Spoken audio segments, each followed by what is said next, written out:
Assalamualaikum warahmatullahi wabarakatuh. Saya Nadia Astikawati, NPM 19104. Saya akan mempresentasikan tentang kebijakan bisnis internasional, pertemuan 9 bisnis internasional. Perdagangan internasional. Perdagangan internasional adalah perdagangan yang dilakukan oleh penduduk suatu negara dengan penduduk negara lain atas dasar kesepakatan bersama.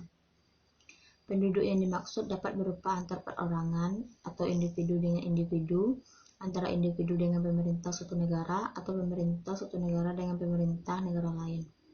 Hambatan perdagangan internasional. 1. Pembeli dan penjual terpisah oleh batas-batas kenegaraan. 2. Barang harus dikirim dan diangkut dari suatu negara ke negara lainnya. Barang-barang tersebut harus melewati berbagai macam peraturan seperti kelebihan, batas-batas wilayah yang dikenai pajak, yang bersumber dari pembatasan yang dikeluarkan pemerintah. 3. Antara satu negara dengan negara lainnya terdapat perbedaan dalam bahasa, mata uang, taksiran atau timbangan, hukum dalam perdagangan. 4. Sumber daya alam yang berbeda. Manfaat perdagangan internasional. 1. Memungkinkan sejumlah negara akan saling membantu mempercepat proses pembangunan. 2. Mempererat hubungan antar negara baik secara bilateral maupun multilateral. 3. Investor asing bisa menginvestasikan modal ke sejumlah proyek pemerintah maupun swasta di negara lain.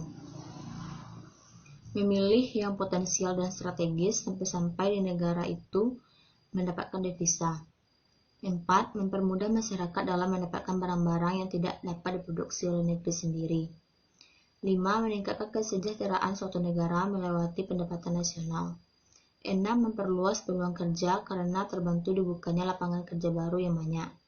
7. Mendapatkan dividen internal dan eksternal.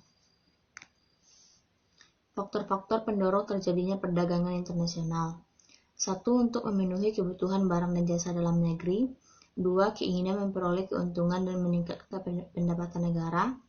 3. Adanya perbedaan kemampuan penguasaan ilmu pengetahuan dan teknologi dalam mengolah sumber daya ekonomi.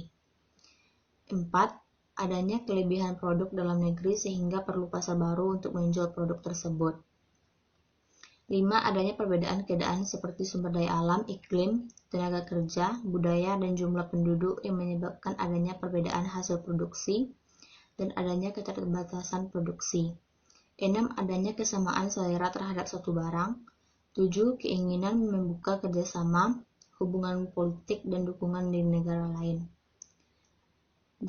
Terjadinya era globalisasi sehingga tidak satu negara pun di dunia dapat hidup sendiri.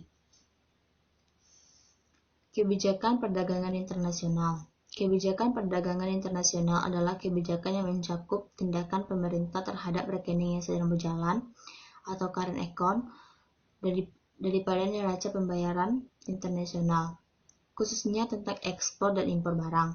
Kebijakan perdagangan internasional timbul karena meluasnya jaringan-jaringan hubungan ekonomi antar negara.